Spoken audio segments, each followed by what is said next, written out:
Ok, ya está grabando. Entonces, el día de ayer nos quedamos en esta diapositiva y bueno, otra vez recordarles, una vez más, que dentro del mercado de capitales entonces tenemos instrumentos de renta variable, pero también de renta fija. Pero no hay que confundir los instrumentos que van dentro de renta fija del mercado de capitales con aquellos instrumentos que son del mercado de deuda, que también es de renta fija. Les decimos renta fija porque conocemos cuál es la rentabilidad que nos va a estar pagando nuestra inversión en el caso de esos activos. Y bueno, entonces, dentro de los instrumentos de deuda o de renta fija y dentro del mercado de capitales, primero vamos a ver estas que se llaman obligaciones.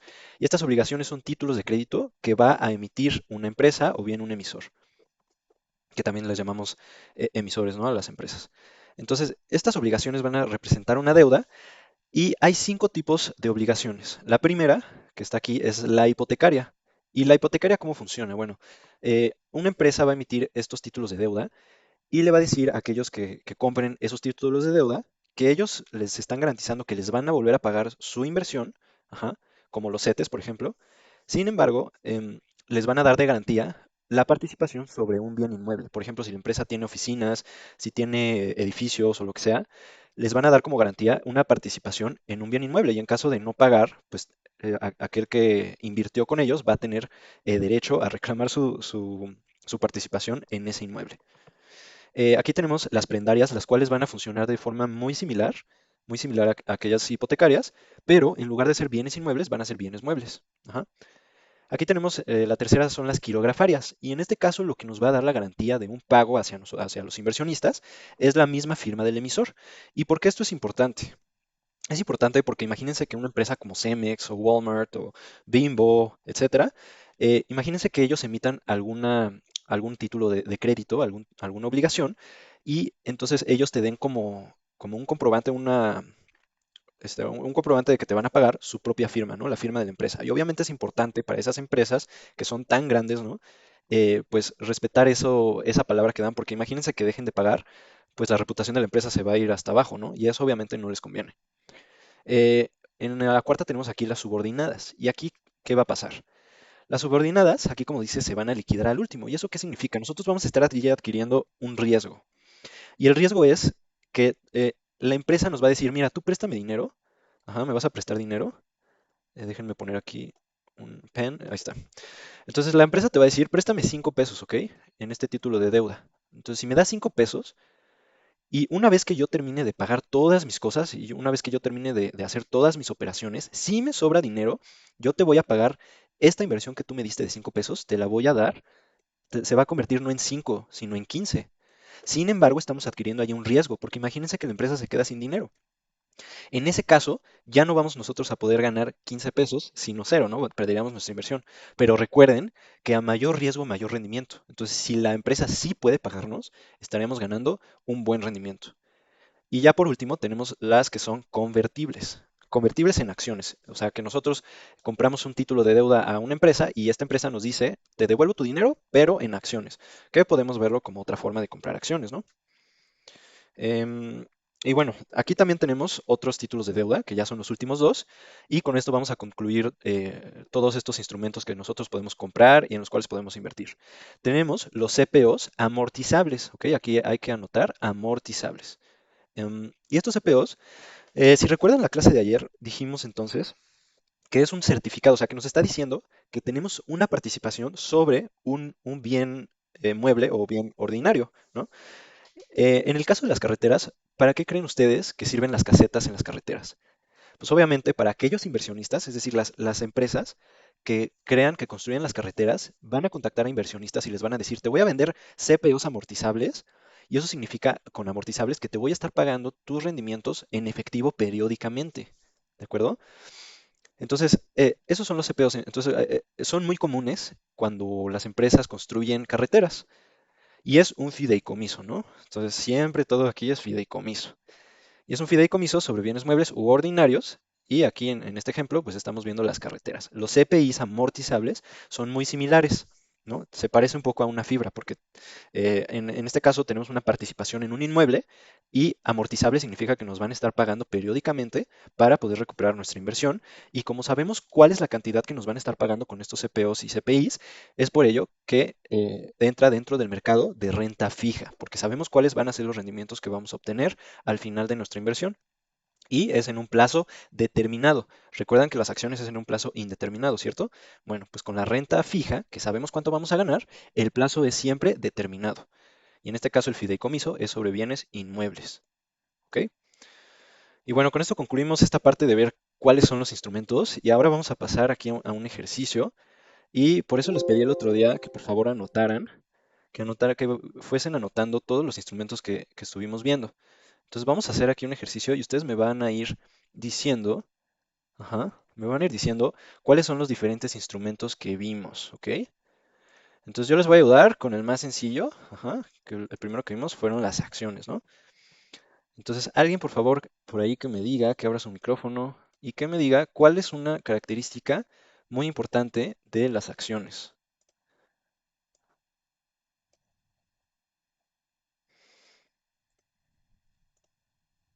¿Sí? ¿Alguien? ¿Alguien?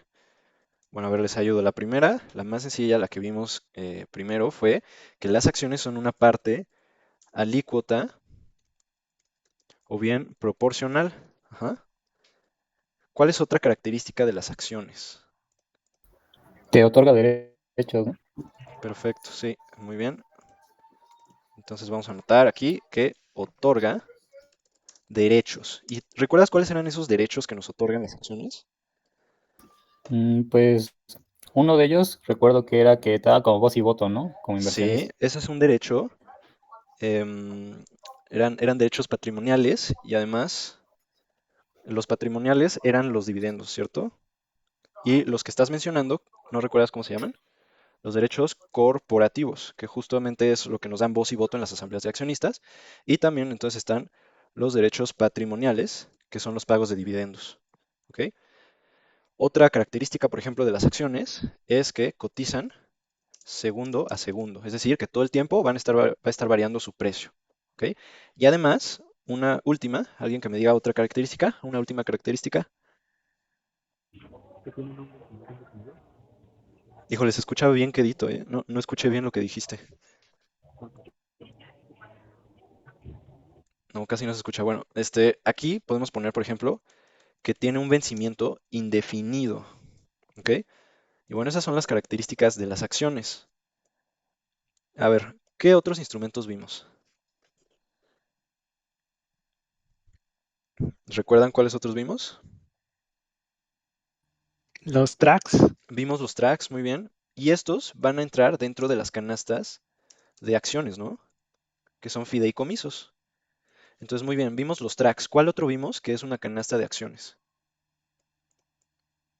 ETFs, Muy bien, vimos los ETFs. Y nos falta aquí uno, ¿no recuerdan? Perfecto. NAFTRAC no es en plural porque solo hay un NAFTRAC. Y recuerden que Nafinsa lo privatizó. Solamente Nafinsa, que es Nacional Financiera, puede vendernos un NAFTRAC. Que, a ver, el NAFTRAC, ¿recuerdan cuál es su característica? Está privatizado, ¿no? Muy bien, está privatizado por Nafinsa y además una muy importante.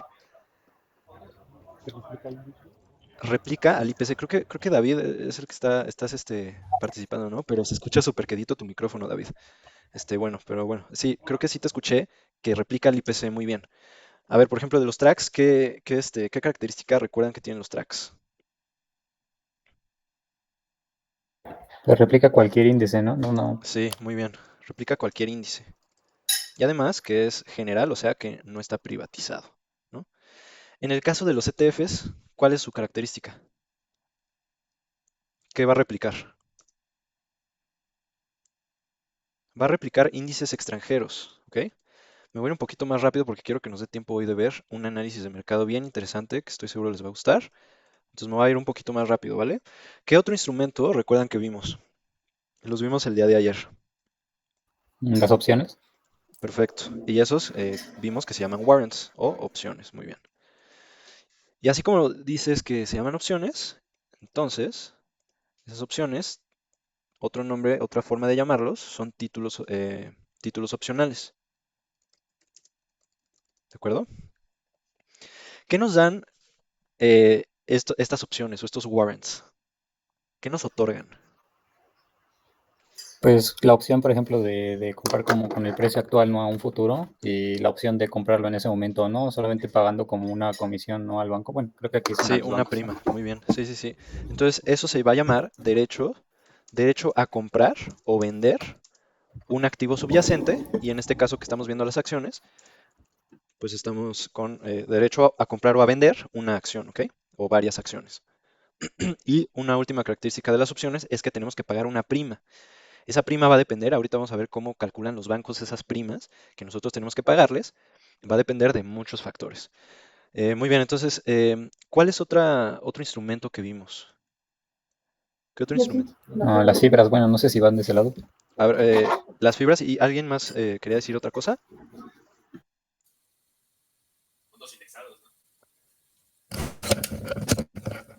A ver, bueno, vamos a anotar las fibras aquí. Sí, muy bien, las fibras. ¿Y cuáles son? Ahorita seguimos, es que escuché a varios que querían participar. Ahorita vamos con esas. Las fibras, entonces, ¿qué características tienen? Son títulos, ¿qué tipo de títulos son? Fiduciarios, ajá, son fideicomisos, ¿que son sobre qué? ¿Sobre qué vamos a tener participación cuando compramos una fibra? Sobre bienes raíces o bienes inmuebles, muy bien. ¿Ok? ¿Y qué más? Están destinados a qué? A rentarse, ¿no? Destinados al arrendamiento. Y de hecho, por ley, las empresas que tienen fibras están obligadas a pagarles al inversionista el 95% de sus ganancias en las rentas que cobran. Por eso es que te dan muy buenos dividendos. Y nos faltan algunos instrumentos. Aquí están difíciles, entonces les voy a ayudar. Son notas estructuradas. Ajá, notas estructuradas. ¿Y alguien recuerda cuáles son las características de las notas estructuradas? Que combinan la renta fija y variable, ¿no? Muy bien. Combinan renta fija y renta variable. ¿Y eso qué nos va a permitir? Eso nos va a permitir, eso nos va a permitir proteger, ¿qué? Nuestra inversión, ¿no? Nuestra inversión inicial. Ok. Aquí ya no nos da espacio y nos faltan un par. Entonces, ¿alguien recuerda cuáles son las últimas que nos faltan? Ya vimos acciones, ya vimos las canastas de acciones, que son los tracks, ETFs, NAVTRAC, warrants u opciones, las fibras y las notas estructuradas. ¿Cuál otra recuerdan? Unas que no podemos comprar nosotros como pequeños inversionistas. Creo que alguien dijo CKD, ¿no? David, creo que dijiste CKDs. CKDs. Ok, perfecto. Sí, muy bien. Las CKDs, pero ¿cuál es una desventaja de las CKDs? Que nada más los inversionistas institucionales o bien inversionistas calificados pueden comprarlas. Y solamente son para proyectos privados empresariales. Ok. Una muy parecida a las CKDs, no sé si recuerden cómo se llamaban. SERPIs, ¿cierto? Ah, creo que alguien está tratando de participar y no lo estoy dejando. Este, a ver, ¿cuál es la característica de las SERPIs?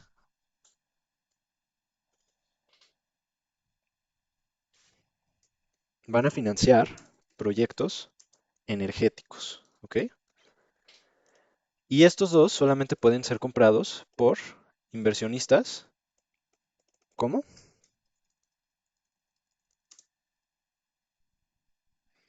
Institucionales, ¿no? Y calificados, ajá. Ok. Y bueno, nada más aquí nos faltan dos que se parecen mucho. Ya, nada más dos. Nada más quedan dos. ¿Se acuerdan cuáles eran?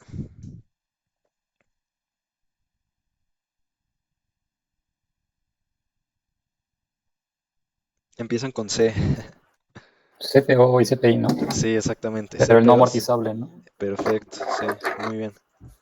CPOs y CPIs, pero que no son amortizables. Excelente. No amortizables. Eso significa que no nos van a estar pagando rendimientos periódicamente. En el caso de la renta fija, justamente son CPOs también y CPIs, pero amortizables. ¿Y qué ejemplo vimos para los CPOs amortizables? Lo acabamos de ver. Las carreteras, ¿no? Exacto. En el caso de los CPI, de los CPOs, las carreteras es un claro ejemplo de los CPOs amortizables, ¿no? Carreteras y son amortizables. Y en el caso de los CPIs, bueno, pues es sobre un bien inmueble y además que es amortizable. Ok. ¿Y cuáles vimos también de renta fija al inicio de la clase? Las obligaciones, ¿no? Las obligaciones y bueno, obligaciones de varios tipos.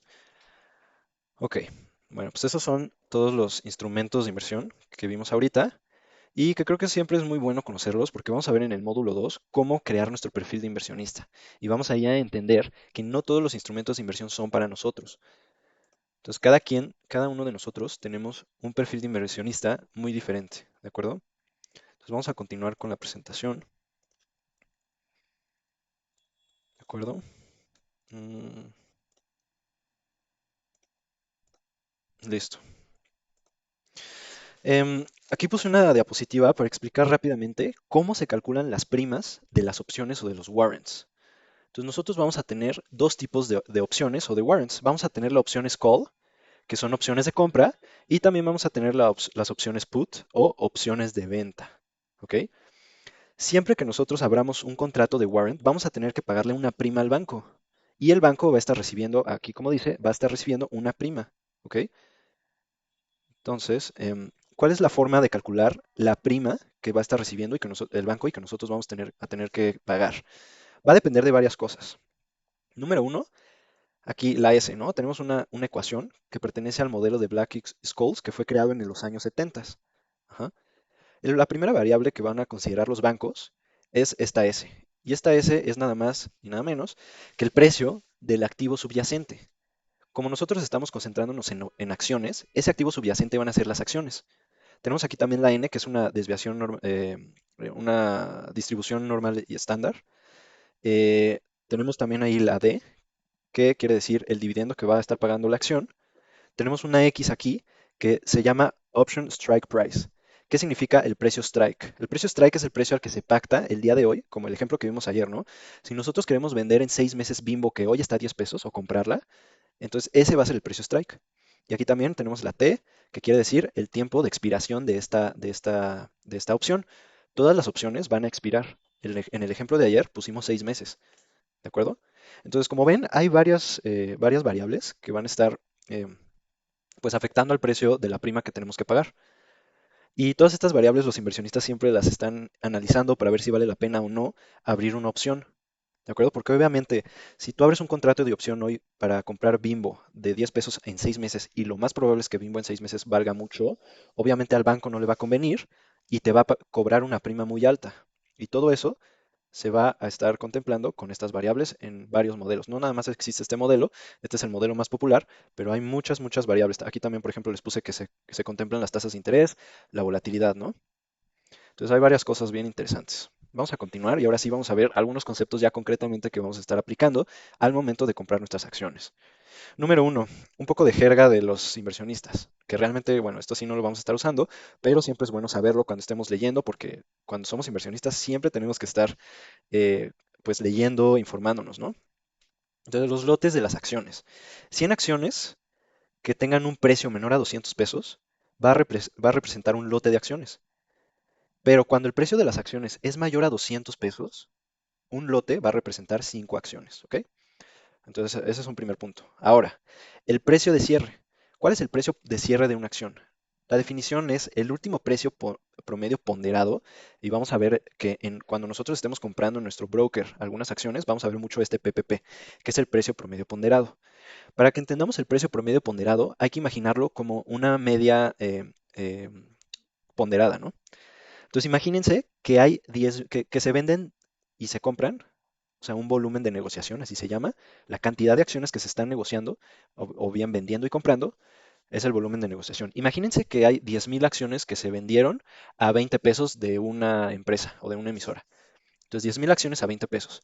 Pero hubieron 1 millón de acciones que se vendieron y se compraron al precio de 25 pesos de la misma emisora. en un mismo día, ¿no? Por decir, que una acción muy volátil.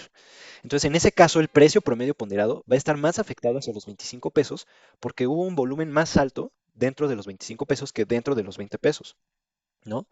Es como cuando calculamos un promedio y que ese promedio tiene coeficientes, ¿no? Que van a afectar la ponderación del- de los valores que vamos a meter en el promedio.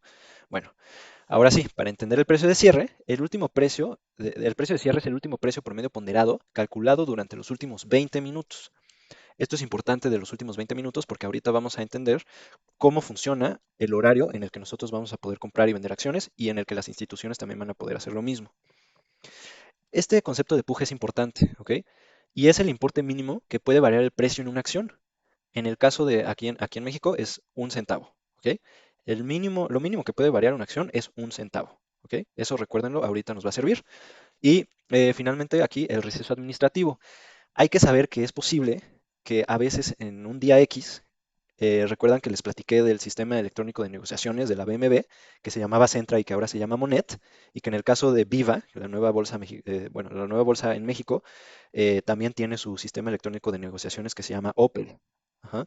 Bueno, pues a veces em, hay situaciones en las que hackers hackean sus sistemas de negociación y tienen que hacer recesos administrativos o bien que simplemente fallan, ¿no? También puede ocurrir por pérdidas importantes en los índices. En el caso de la Bolsa Mexicana de Valores, el índice más importante es el IPC. En el caso de Viva, es otro que se llama FTSE Viva. Ajá. Entonces aquí les puse un ejemplo de una noticia de octubre de 2020, que me parece que fue la última vez que se paró la Mexicana de Valores. Y aquí dice la noticia, ¿no? La Bolsa Mexicana suspende operaciones. Un error ocasionado por un proveedor de tecnología obligó a la institución a suspender las operaciones. Eso dice la noticia. Y eso entra justamente en este concepto que estamos viendo aquí. Ajá, entonces eso hay que tomarlo en cuenta porque sí puede suceder. Em, Otra cosa que puede suceder es que hay un desplome en las acciones, en los índices accionarios. Y obviamente cuando hay un desplome tan fuerte, a ningún inversionista le conviene que sigan habiendo operaciones, ¿no? Entonces, ¿qué va a pasar en estos casos? Bueno, en estos casos hay tres niveles diferentes. El primer nivel es cuando hay una pérdida de menos 7%. Ajá.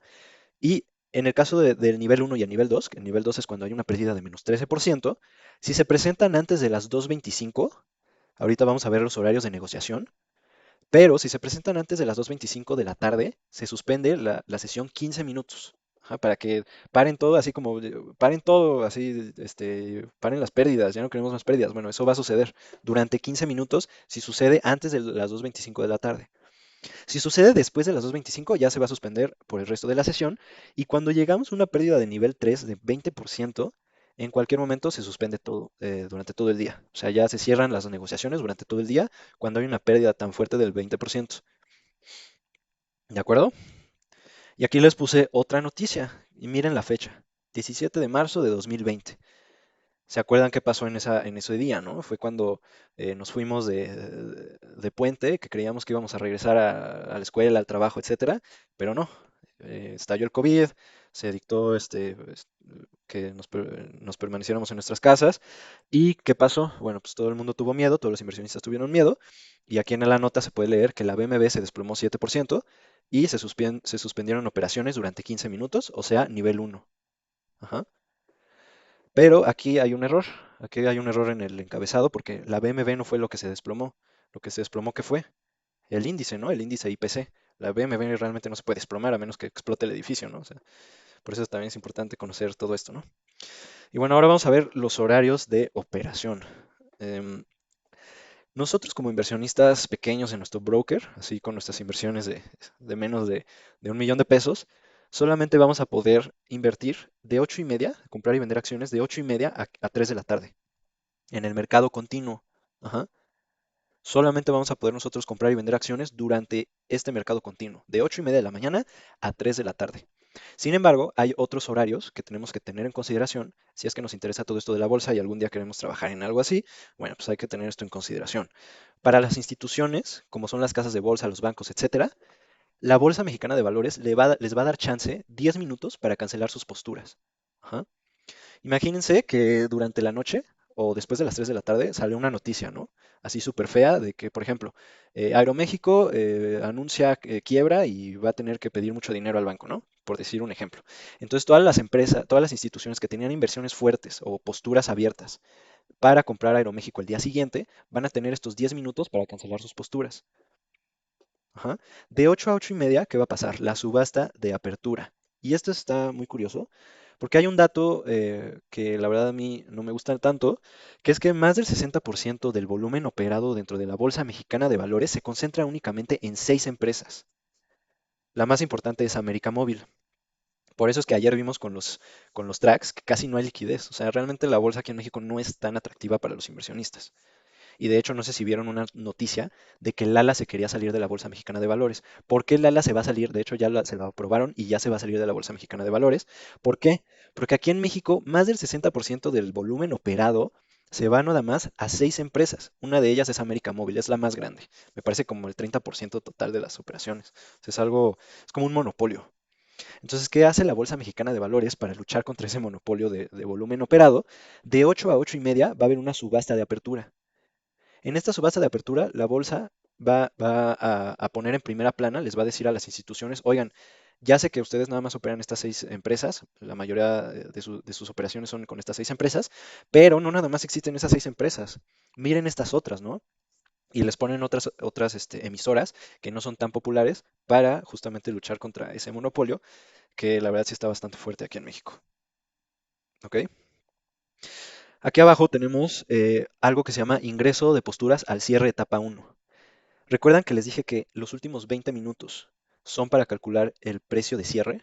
Bueno, pues antes de esos 20 minutos está el ingreso de posturas al cierre etapa 1, que también es un vocabulario que utilizan los grandes inversionistas. Y aquí de 8 y media a 3, bueno, pues es prácticamente lo mismo que el mercado continuo y se va a llamar posturas a precio medio. Y los últimos 10 minutos después de las 3 de la tarde la Bolsa Mexicana de Valores les va a dar como un tiempo extra, ¿no? Como en los partidos de fútbol cuando hay tiempo extra. Bueno, también la Bolsa Mexicana de Valores les va a dar este pequeño tiempo extra a todas esas instituciones, no a nosotros como pequeños inversionistas, sino a esas grandes instituciones les va a dar estos últimos 10 minutos para hacer unas últimas operaciones, últimas posturas. Y bueno, ahora vamos a ver los tipos de posturas. Ya estos sí son unas posturas que vamos nosotros a poder ver cuando estemos invirtiendo en acciones dentro de nuestro broker. Ajá. En nuestro broker vamos a ver que la más popular, el tipo de postura, cuando nosotros vamos a querer comprar o vender, la más popular va a ser a mercado, esta primera de aquí en verde.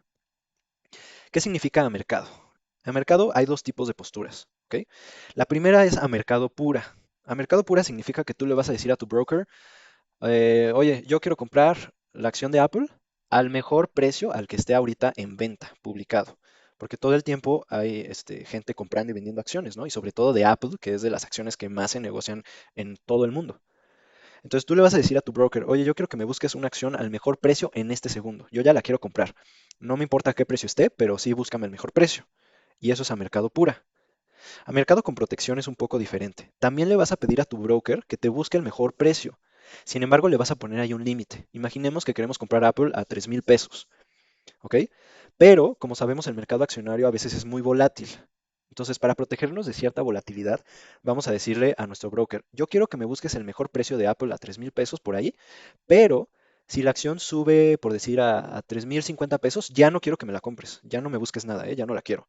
Si sube a más de 3,050 pesos, ya no quiero la acción.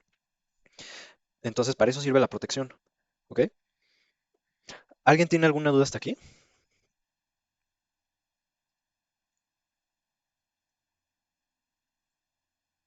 Ok, entonces continuamos. Ahora, aquí en limitada. Esta yo les recomiendo que la utilicen siempre, o la mayor parte del tiempo, porque es la más segura.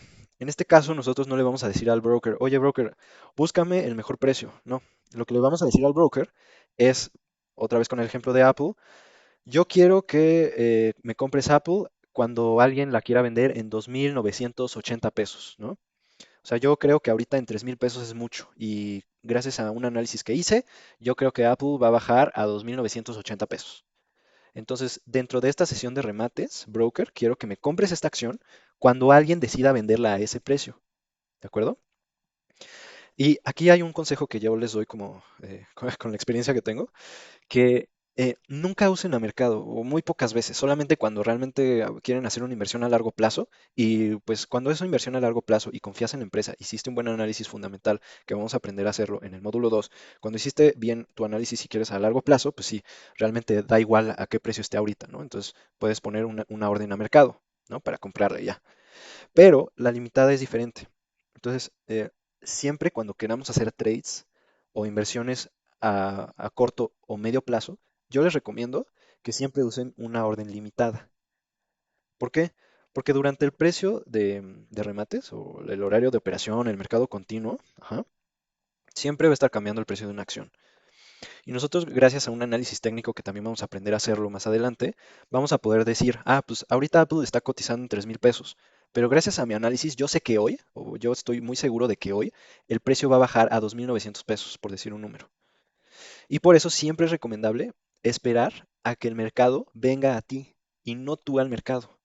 Es decir, que te apegues a tu estrategia que estás armando y no que te apegues al mercado que es volátil. ¿De acuerdo? Entonces, este es un primer consejo que les doy, que usen la orden limitada la mayor parte de las veces.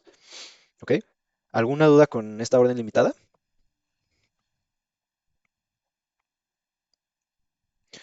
Continuamos con la mejor limitada. Y aquí llega en importancia ese concepto que les dije de puja. Entonces imaginemos que queremos comprar una acción de Tesla. Y la acción de Tesla está en 15,000 pesos, ¿no? O bueno, no, una acción de Tesla no es tan buen ejemplo. Vamos a pensar en una acción de Cemex. Sí, una acción de Cemex.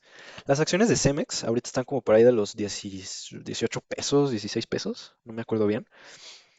Pero es importante, por ejemplo, imagínate que tú pones una orden de comprar Cemex a 16 pesos, pero te das cuenta que hay miles de personas que también pusieron una orden de comprar Cemex a 16 pesos.